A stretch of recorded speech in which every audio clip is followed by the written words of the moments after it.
Salut tout le monde, vous regardez Standard le Talk, votre émission 100% Standard de Liège. Encore une belle émission qu'on vous propose ce soir parce qu'on va vous faire découvrir l'une des recrues de l'équipe actuelle. C'est Romaine Mundle, le jeune joueur anglais, qui va nous parler en première partie d'émission de ses débuts, de son rapport avec l'histoire et surtout de sa première partie de carrière à la Tottenham Academy.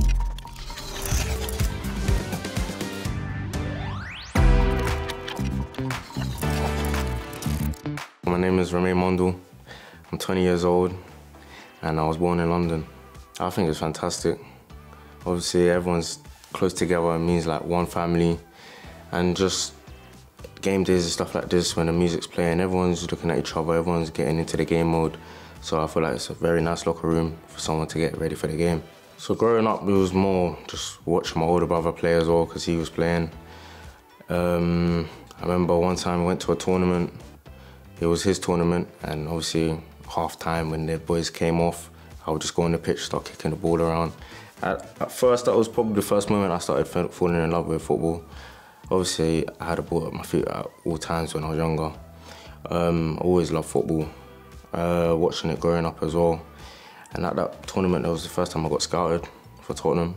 So it was at that moment where I knew maybe I could go far in this. Growing up, the whole family was into football. Mum, dad, her brothers, her sisters.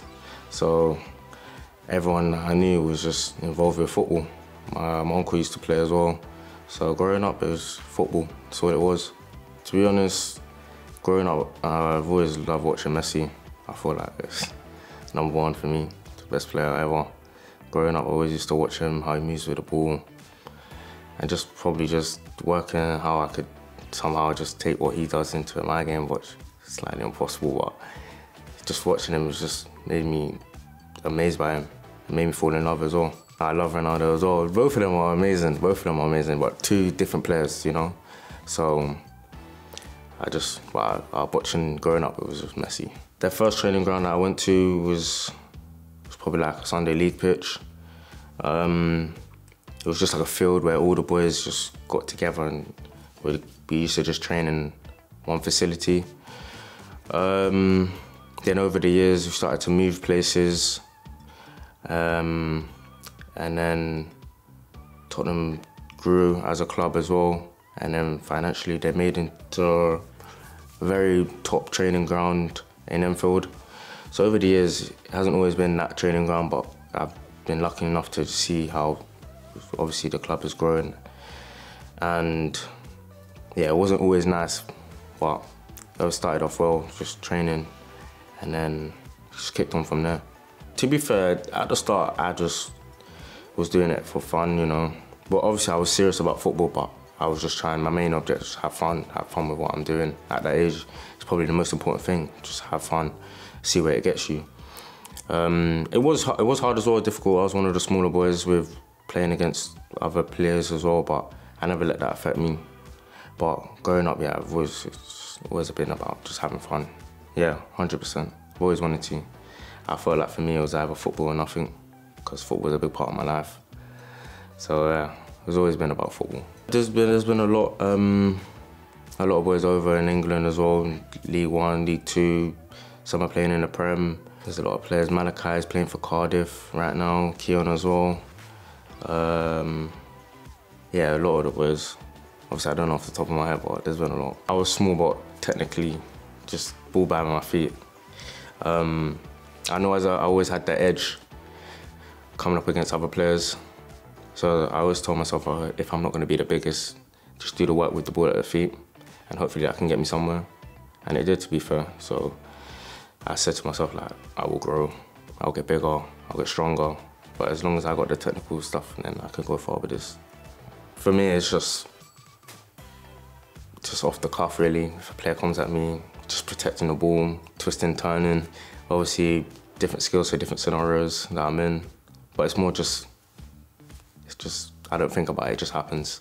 So I can't say my favourite skill or my best skill, but it just happens off the cuff.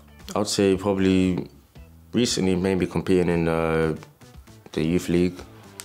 So obviously, you know, I have the Champions League and then the youth league, but participating in that with Tottenham was a good experience, coming up against good teams. Also playing an exhibition game with the first team as well at the stadium against Nice. That was a very good moment for me as well. And just travelling with the first team, being around first team players on a regular basis, I think sometimes you start to forget where you are, but you've come a long way. Obviously seeing these players on TV and then you're there training with them, so it's a fantastic feeling. But doing it on a daily basis was just amazing for me. Best players, basically, training against Harry Kane, Son, regular basis. Doesn't get any better than that. Even just watching them in training as well, seeing what they do, their techniques, what they do after training, how they are around the training ground, extra gym and stuff like that. You learn a lot from players like that, so I was just trying to soak everything up and use it to my advantage. Academy was more, I wouldn't say relaxed, but obviously they know you're an adult, they kind of let you have a little bit more freedom in a way. First team, obviously coming up as a youngster, you've got to be on time with everything. You have to push yourself. You might not want to do things, but yeah, you got to do it. Obviously the first team players, they have got priority over you, so you got to come to terms with how you deal with that as well. You always will, regardless. You always got to be polite, but just the manner, the way you carry yourself, you don't want to come across as arrogant and stuff like that around these players, because then they just won't like you. So, and they won't help you as well. So the best thing you want to do is just have this demeanor about you that they love and then they can trust as well. So yeah, a lot of the boys helped me as well. But I would say academy training, maybe the first team was way more intense. You got to be focused 100% of the time, all the time. You want to limit your mistakes as well. So that's another way for them to trust you as well. There was a little bit of pressure, but it was good pressure, because you know you want to do well. But it wasn't too much pressure that you were scared to do things in a way or nothing like that, because a lot of them were actually helpful as well. If they knew you were a bit scared, they would help you. But it was a little bit of pressure, but not too much. It was a good pressure. There's always eyes on you wherever you go, so it's about how you deal with it as well. So you can't be in the spotlight for bad reasons as well. But also just maybe using that to your advantage, making you a better player, making you a better person. So obviously, I like having this a bit of, nerves, because it does give like a little fire in your belly to do well and stuff like that. That's maybe a different story, In the game, just passionate about it. I hate losing. So I'll do anything to win. So when I step on that field, it's all about winning. No friends on the field, it's just about winning. So when I step off the field, I'm a different person, but it depends. If a lot of things have been said, maybe I just hold back a little bit. If nothing's really been said, then you have to say it in a way where people would actually listen to you and wouldn't come across, as like maybe a telling off or something, but just to uplift, It doesn't have to be a lot of words, probably 1 or 2 words, just saying, come on boys, we're still in this, or let's keep going. But more time, I'm just quiet and listening to everyone around me, because most people here have got more experience than me, so it's about listening as well, as well as talking, but listening as well. So I've been to Belgium a couple of times, but just not Liège. So it was new for me, but I love it. Yeah, I love it. So it wasn't a shock for me or anything like that. So if Liège is quite quiet, London there's always something happening in London. So it was a big difference, but it wasn't a shock, because I like quiet as well. So it wasn't really a shock for me. So I just been able to adapt to it and obviously get with the different culture. It's good. Yeah, it was good. Obviously still adapting as well. Still adapting to little things at home, training ground, anything, but yeah, I love it. Probably watch a movie, watch some series, and I like playing PlayStation as well, kills time.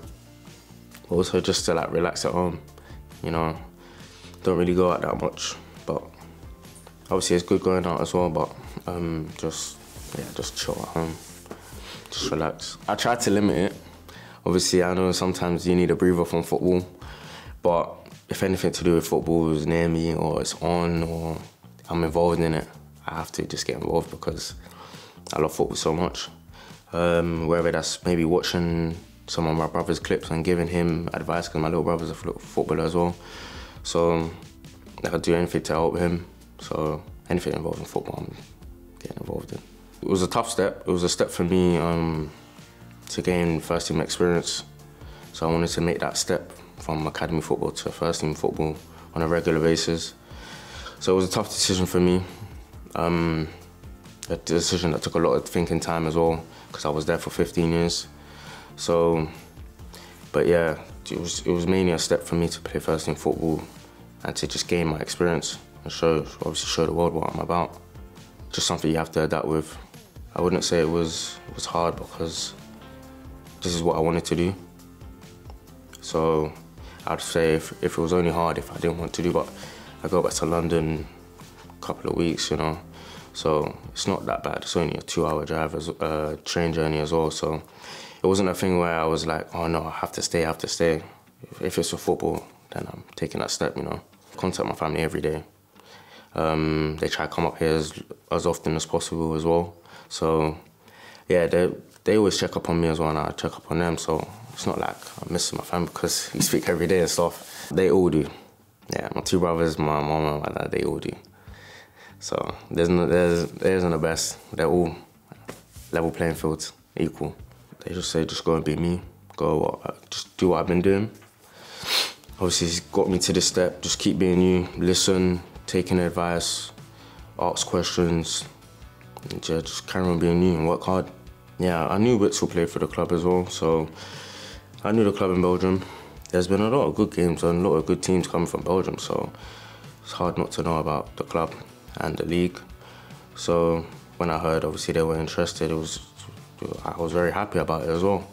So there's a lot of good players that have played for this club, so I was happy when I heard about Standard Liège. Stadium very nice, and the fans are the best. The fans are the best. So it's probably #1 for me. Came and watched the game as well last season. Fans were just crazy. For 90 minutes as well. I think the fans are the 12th man, so you have to use them to your advantage as well, because I know they've got everyone's backs in the change room. They will tell us when we're doing bad, but they'll always big us up when we're doing well. So I think it's just, you have to use it when you're playing to your advantage. Use the fans, because it gives you a boost, you know. You make a tackle, you make a dribble, it gives you a little boost to do it again. So I think you should always use the fans. Vous retrouverez la deuxième partie de l'interview de Romaine Mundle un peu plus tard dans l'émission. Maintenant, on passe à parole de supporter. Lors du match Standard-Bruges, notre journaliste Lucas Caffarelli vous a tendu le micro et vous a tout simplement posé la question: êtes-vous favorable à un retour d'Axel Witsel?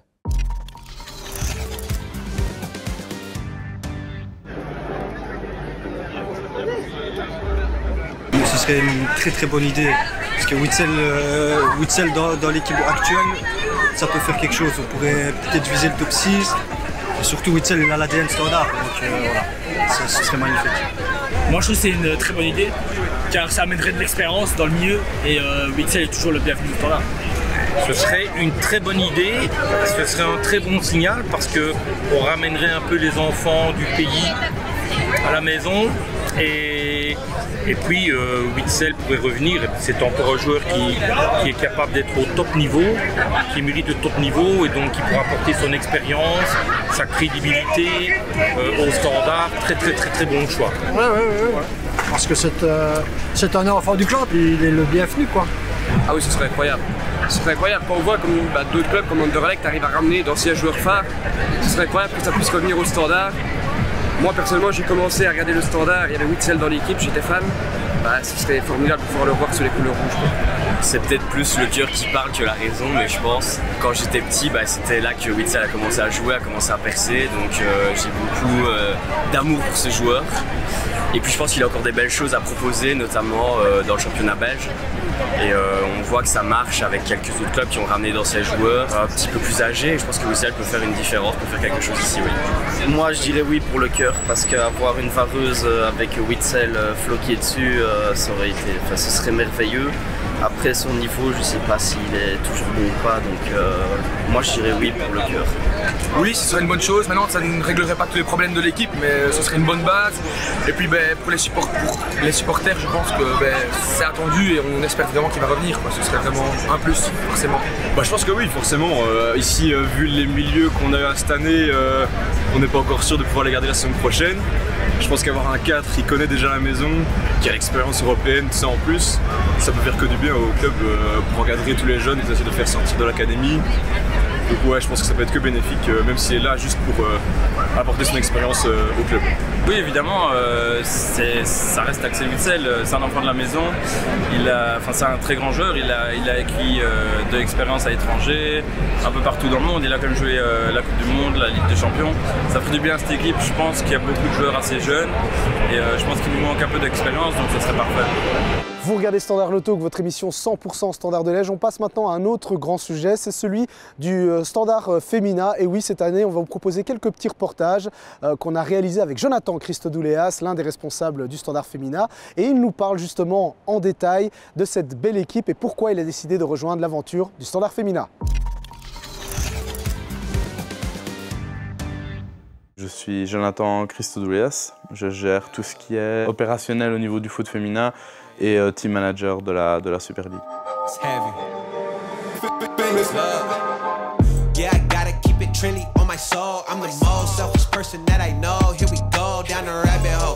C'est une équipe de basketteuses à la base dans les années 70 qui a fondé le club. Et dedans, il y avait la tante de ma maman, donc Nelly Malaise, qui vient encore de temps en temps, même si maintenant elle est un peu plus âgée, elle a un peu plus de mal à se déplacer, mais qui fait partie un peu des personnes qui ont fondé ce club dans les années 70.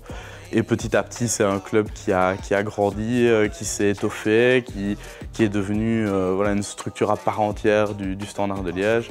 Et maintenant, c'est le même matricule, etc. Au départ, c'était un matricule différent, c'était le matricule 8200. Et puis il est repassé matricule 16 il y a quelques années maintenant, quand vraiment le Standard a repris le Standard féminin de Liège. Je pense qu'à la base, c'est un moment fun entre plusieurs personnes qui s'entendaient bien, qui jouaient au basket ensemble à Saint-Nicolas et qui venaient du même coin, de la même région et qui se sont dit tiens, on va lancer un club de foot. Et puis voilà, je pense que petit à petit les choses sont prises au sérieux en avançant dans le projet avec certaines personnes de référence qui ont fait tourner le club pendant des années.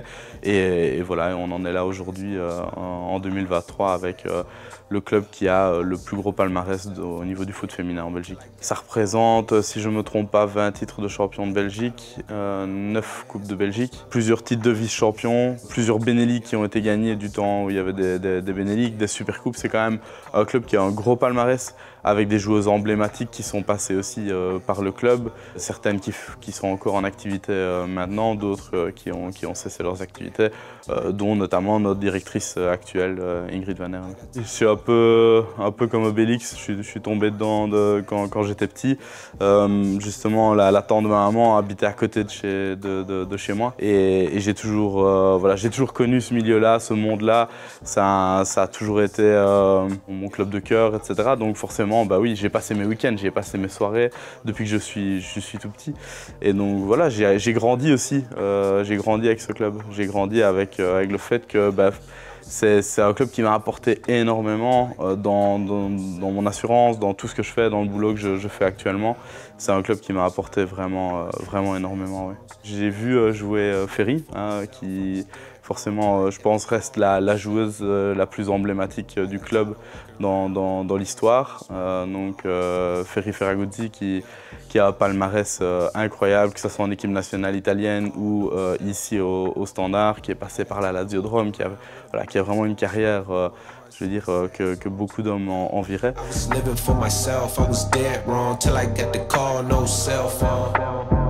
I got tired of walking around with a mask on, smiling but my heart singing sad songs.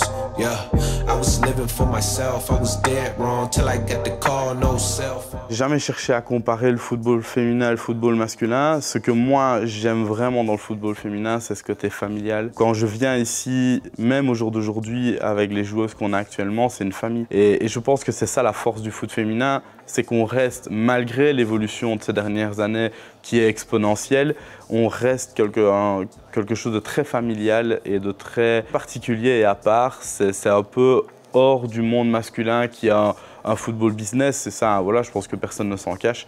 Mais chez les filles, on a vraiment ce côté encore très familial qui est beau et qu'on doit préserver absolument. J'ai tout fait, j'ai nettoyé des vestiaires, on avait une buvette à ce moment-là qui était en autogestion. Bah, voilà, j'ai passé des soirées, des week-ends bénévolement à laver des verres, à servir des gens, etc. pour le bien du projet. Et c'est peut-être tout ça qui fait que j'ai pu tout doucement monter les échelons, mais sans jamais rien revendiquer. Ça s'est fait naturellement, ça s'est fait avec la maturité, avec l'âge. C'est la 17e saison où je suis ici au Standard. Et voilà, j'étais tout jeune, j'ai appris beaucoup de choses. On a eu en 2010 la Ligue des Champions qu'on a organisée contre Montpellier, contre Francfort. On est allé au Danemark aussi, donc il y a beaucoup de choses qui sont venues ces années-là, avec notamment Jean-Yves Jaster. Donc c'est tout un historique qui fait que voilà, petit à petit j'ai monté les échelons. J'ai à un moment fait un petit pas de côté parce que je voulais vraiment être diplômé, avoir un diplôme en poche avant de penser à autre chose. Mais voilà, j'ai toujours fait ça en après-journée. Ça ne fait que 4 ans maintenant que je suis vraiment employé du club pour ces fonctions-là. Mais avant ça, je l'ai fait bénévolement pendant plus de 10 ans. Ouais. Ce que vous venez de voir, c'est la première partie de l'interview consacrée au standard féminin. Il y aura d'autres petits reportages que vous pourrez voir tout au long de l'année où Jonathan pourra développer plus en profondeur ce beau projet qu'est le projet de standard féminin. On passe maintenant à un autre grand reportage. De temps en temps, dans Standard le Talk, vous pourrez découvrir des archives, des vidéos archives, des reportages qu'on a réalisés il y a quelques années. Et le reportage de ce soir est consacré à l'une des légendes du standard. C'est Christian Piot. On avait fait ce reportage pour le projet Standard Inside. Je m'appelle Christian Piot, je suis un ancien gardien de but du Standard. J'y ai fait toute ma carrière, je vais dire. J'avais débuté dans le petit club de ma commune ici à Ougrey, mais à l'âge de 14 ans, j'étais déjà à Sclessin.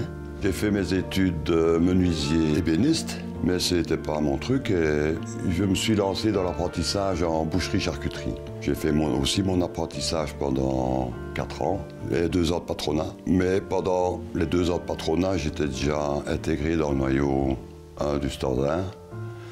Et c'est-à-dire quand j'ai eu fini mon patronat, je n'ai jamais pratiqué le métier de boucher.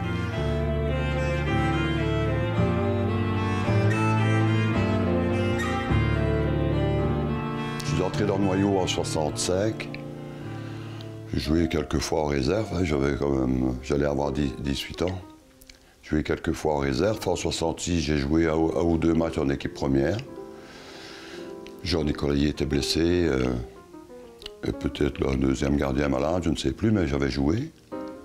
Et disons que j'ai eu la chance alors de jouer la saison déjà 66, 67, 2-3 matchs en équipe première en championnat. Et la saison suivante, ainsi, la saison 67-68, j'ai joué une quinzaine de matchs en équipe première.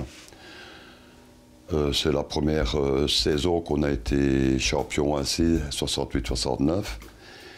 Et Jean-Nicolas avait décidé à la fin de saison de partir jouer au Dering. Je veux dire automatiquement, c'est moi qui suis devenu titulaire puisque Jean était parti. Et depuis 69 ainsi jusqu'en 79, j'ai été titulaire du Standard et aussi un peu en équipe nationale. J'ai eu la chance quand même de jouer 40 matchs en équipe nationale. J'ai joué la Coupe du Monde au Mexique en 1970. Et le président nous avait dit en arrivant, on est ici pour jouer au football, pas de piscine. Vous êtes ici pour vous entraîner, manger, vous faire soigner, dormir. Pas de soleil. D'accord. Bon, c'est une botte d'artiste à ce moment-là.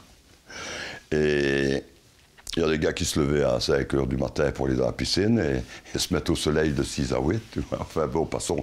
Mais c'était pas des vacances, mais quand on voyait le traitement que les autres, qui étaient des joueurs d'un autre niveau que nous, il y avait des gars qui étaient déçus et on n'a pas été très très sérieux pendant les 5 semaines de préparation. On a gagné le premier match quand même, on avait très bien débuté, hein, mais on jouait contre le San Salvador. Mais enfin, on avait gagné 3-0, je pense. Et le deuxième match, on jouait contre la Russie, qui avait été, je pense, très très bien préparé. Hein. On a été battu 4-1. Et le dernier match, on devait jouer contre le Mexique à l'Azteca. Honnêtement, on était plus fort qu'eux. Mais on n'a pas su marquer. Et finalement, on a été battu 1-0. C'était la folie, évidemment, à Mexico City. Pour retourner, on était avec le car, on avait une escorte des motards. Enfin, les supporters étaient tellement fous qu'ils avaient mis le feu aux motos des policiers là-bas. Ouais, enfin, ben c'était un superbe souvenir.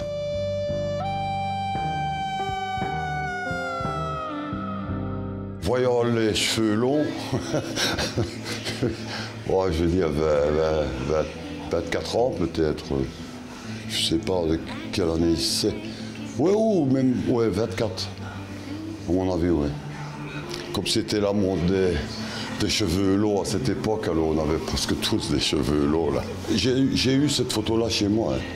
Je me demande si c'est pas Wezel. Eh bien, c'était certainement 70 ou 71, tu vois. Vous nous faites le tour du propriétaire. Le tour du propriétaire, ben voilà. Ben voilà la loge à mon nom. Une société qui la loue, bien sûr. Et je n'ai pas encore eu l'occasion d'être invité, je vais dire, ici. Mais dans d'autres loges, oui, je suis déjà allé. Je vais encore de temps en temps. Tu ne ressens pas l'ambiance quand tu es à l'intérieur du stade ou dans la loge. C'est pas du tout la même chose. Mais c'est super, surtout l'hiver, il y fait beau. On est à l'abri de la pluie, du froid. Quand j'étais gamin, je venais avec mon père, je venais voir tous les matchs, mais on se mettait toujours du côté Meuse. Parce que c'était avec toute une bande d'ouvriers. Comme je suis ouvrier, ben, on venait au match ensemble. Et voilà, et quand j'ai eu la chance de jouer, ben, tous ces ouvriers-là, ils étaient toujours là aussi. Je leur faisais un petit salut en arrivant à chaque match. On était quand même 5 ou 6 vraiment de la région liégeoise, les Wallons. Hein, on avait juste Wilfried Van Moer et Nico de Wank, Nico du Limbourg et Wilfried qui était anversois. Les clubs doivent se tourner aussi sur des joueurs étrangers maintenant, puisque tous les bons s'en vont. Mais tu ne sais plus former une équipe maintenant pour quelques années, c'est terminé. Voilà, avec le professionnalisme actuel, c'est devenu un métier, et tu ne sais plus conserver tes joueurs de qualité, voilà. On nous a offert pour cette saison 2 tribunes d'honneur pour mon épouse et moi-même, voilà. Et en général, je ne rate aucun match. C'est toujours un plaisir de revenir. Hein. En plus de ça, on rencontre toujours ici des anciens collègues avec qui on a joué, comme Léo Semling, Wilfried Van Moer, Eric Gerets. Et là, nos entraîneurs Robert Wassèche, en général aussi, qui est là. On a toujours un grand plaisir de se revoir. Je suis passionné, mais j'ai encore mon fils qui vient d'avoir 20 ans, qui est toujours aux études. Il suit une formation de coaching sportif à Beckman, à Liège. Et étant libre maintenant tous les jours, je vais le conduire. Et je reste un petit peu dans le foot pour le plaisir. J'entraîne encore des jeunes gardiens. Des jeunes gardiens à Ougré, à Chevron. Et les gardiens à Dizon aussi, les gardiens de l'équipe première. Comme ça, je reste encore toujours un petit peu en mouvement. Voilà mes journées qui finalement sont vite passées.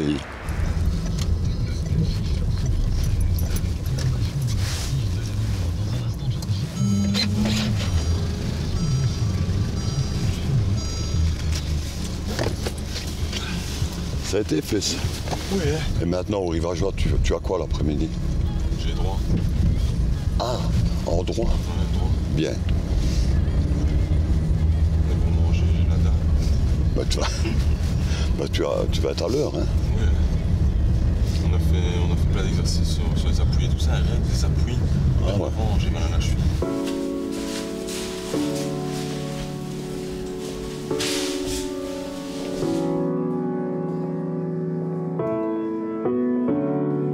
Salut les gars. Et toi? Vous les mettez les gars? Salut.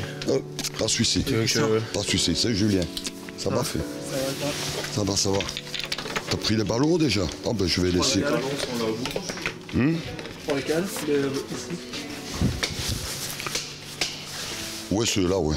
Ça me permet de rester quand même un peu en mouvement. Et tant que je peux le faire, je le fais. Je fais ça depuis 40 ans, là, je vais dire. Ça va, Natif? Ça va, tu vois? Je fais ça depuis 40 ans et tant que je sais le faire, ben, je le fais.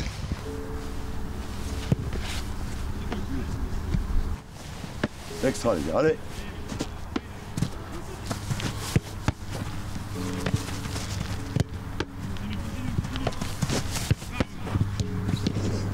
Les mains! Même l'échauffement, c'est intensif. Ouais, il est dur fort. avec vous ou... Non, ça va, il est gentil. Il m'a demandé de le dire avant l'interview, donc... Ouais, en fait, c'est ça, tu me dis qu'il est sympa, parce que sinon, tu ramasses un entraînement. Ouais, c'est ça. Le but, c'est de travailler, donc on est là pour ça, et ça se passe très bien. Quand tu entres ici, là, pas chasser, rapide. Même chose, pas chasser arrière. Revenir. Ouais. Tu viens, je mets là. Ok? Voilà mon grand. Va bien. Viens passer derrière le cône là et on vient. Voilà. On en fait 6, hein, Germain. Très bien, Jus. 2 ballons encore, gamin. Très gentil, mais très dur dès le début de l'entraînement. Directement dès l'échauffement, on est mis sous pression. Il nous fait pas travailler, c'est quand même dur, mais humainement, c'est un très gentil entraîneur, très agréable. Super, toujours un plaisir de travailler tous les mardis, tous les jeudis avec lui.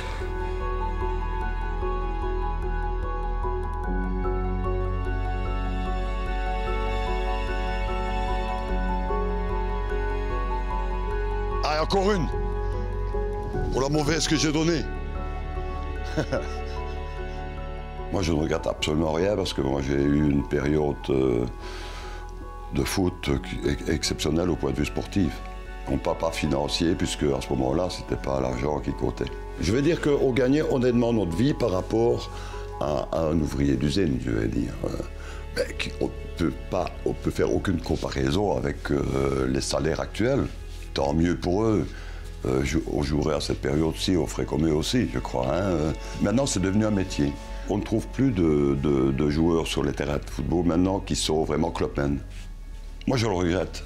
Je le regrette surtout, pas pour moi, je suis rouge et blanc depuis toujours, je le resterai toujours, mais je le regrette pour les supporters. Les supporters s'identifiaient à nous. Et nous, on s'identifiait à eux aussi parce qu'ils connaissaient tout le monde. On était des majorités de Liégeois, il y avait 2 Limbourgeois et 2 étrangers qui étaient devenus plus Liégeois que nous, à la limite. Hein. On arrive tout doucement à la fin de l'émission et comme je vous l'avais promis, la deuxième partie de l'interview de Romaine Mundle où le jeune anglais nous explique tout simplement ses ambitions avec le club liégeois et pourquoi il a choisi le Standard.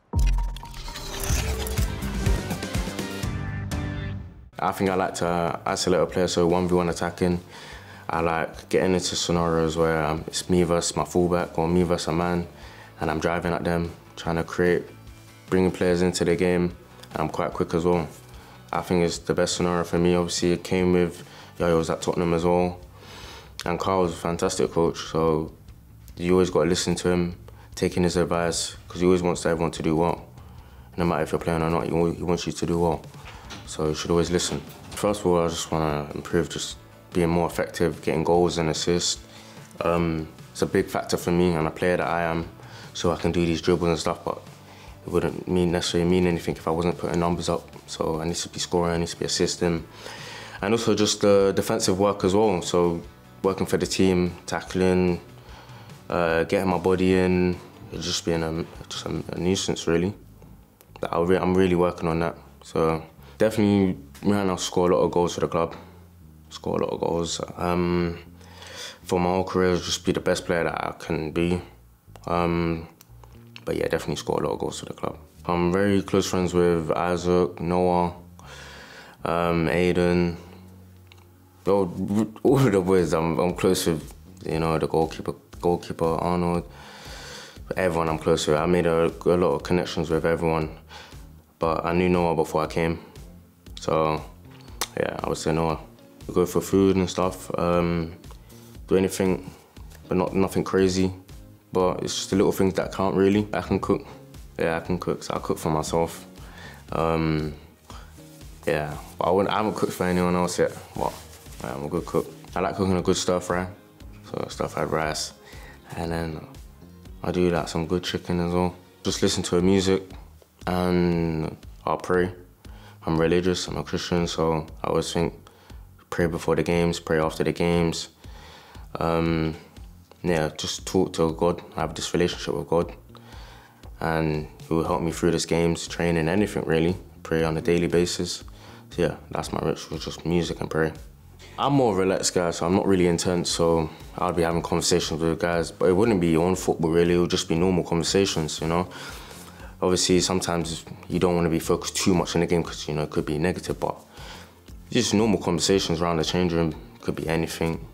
But yeah, probably closer to kick-off, we'll be more talking about what you're going to do in the game, what the coach wants you to do, and stuff, but it's not really fixed, it's just what happens really.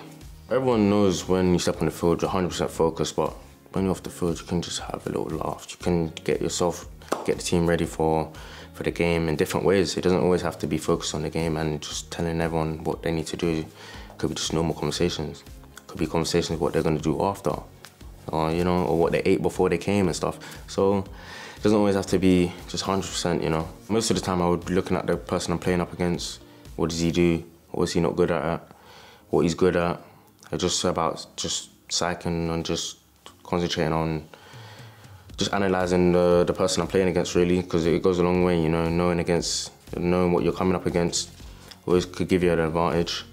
But other than that, it's just, you're locked in for the game, you don't really think about stuff. You have to shout. Yeah, you have to shout. Obviously it's loud, but yeah, use your voice to advantage, you have to shout, you have to get them in close for them to hear. I'll do anything I can to win. So whether that's defending aggressively or attacking aggressively, going at a different pace, I always have the fight in me because I hate losing, never like losing. And I feel like obviously the boys don't deserve to lose, so do everything that you can and can control in order to not lose really. I feel like that's the type of stuff that you can't control, you know, it's not in your control. If you get injured, you get injured. Like right now I'm injured, it happened in training. Things happen for a reason, you know. But never play with fear, because I feel like if you play with that fear, then it might impact you, it might impact your performance, and it could even make you more of a chance of getting injured, you know, playing with this fear. So I always think, no, even if coming back from injury as well, still going to games 100% in the way you know, play and perform. So I would never go into games thinking, oh, I don't want to get injured and stuff like that, never. It's just, if it happens, it happens, you know, you can't control that. I could swear a little bit, but it wouldn't be at anyone. I wouldn't be blaming anyone, you know. Just stay calm, because I know we could get another goal, or things can change, because things change in football. So if you're calm, maybe that calms someone else, you know, that's what I always think. Maybe your calmness can make someone else calm, so I always try to stay calm. I would be happy with the win. So it's important, you know, that everyone shows their emotion, that they're happy even if they don't play, you know. Everyone's in it together, training, playing the games, and when you win, it's good to celebrate, you know. It's always good to enjoy these moments, because things change a lot in football. You never know if you have these moments often. You always got to enjoy these moments, you know. Eat post-match food, get in a recovery, ice bath, then I would shower, then I would get changed, and then obviously maybe have a little talk and then go home. I'm not in a rush to go home after a win or something like that. I would text into a family group chat, everyone in the family group chat, and then I just speak to my agent because he watches all my games. Speak to friends as well. They watch my games as well. And obviously people around me that are honest, you know, tell me how I played, because I would love to hear if I played bad or played good. So I just spoke to people close to me. After every game, I just reflect on the game, how I played, what I could have done better, what I did well, and just more, and just not too much for the brain, but just have like a little summary of what I did, you know, and just stuff to work on. But sometimes, you know, sometimes after games, you just, if you know you did well and stuff like that, it's always good to just like turn the brain off on football, you know, maybe watch something else, another sport or something like that. But for me personally, I just always like to reflect on games and my performance. At the start, we started a bit slow, but it's a new squad, new team, we're all coming together, and I think we're a very, very good team. A team that's very hard to beat, and a team that everyone believes in everyone, regardless of if they're playing or not. And I think everyone together as one family, you know. I think everyone's friends. There's no, I'll just say poison in the change room or poison in the locker room. There's none of that. Everyone's together really, and we're a very good team. So I want to play a lot of games for Standard, and I want to start a lot of games. I've got to work hard. As a team, I want us to be playing in the playoffs, but I want us to just work hard for each other, and just everyone gives 100%, you know. Give the fans what they deserve, you know. Yeah, I would say more like a mentor to me. So he spoke a lot at Tottenham, and he helps me a lot here. He knows it's different for me. Language, culture, I'd say he helps me a lot. And in fact, he called me yesterday, trying to help me get back fit, get me stronger, just get me into a place where I'm very good, you know. So in the training always takes me to do extras, extra finishing, extra crossing. So yeah, very important person for me right now. One of the greatest midfielders, literally, yeah. And yeah, he watched a lot of my games at Tottenham as well, so he knows what I can do. So yeah, I'll say a very important person, yeah. Yeah, first game for Standard. Yeah, I just tried to just bring the energy.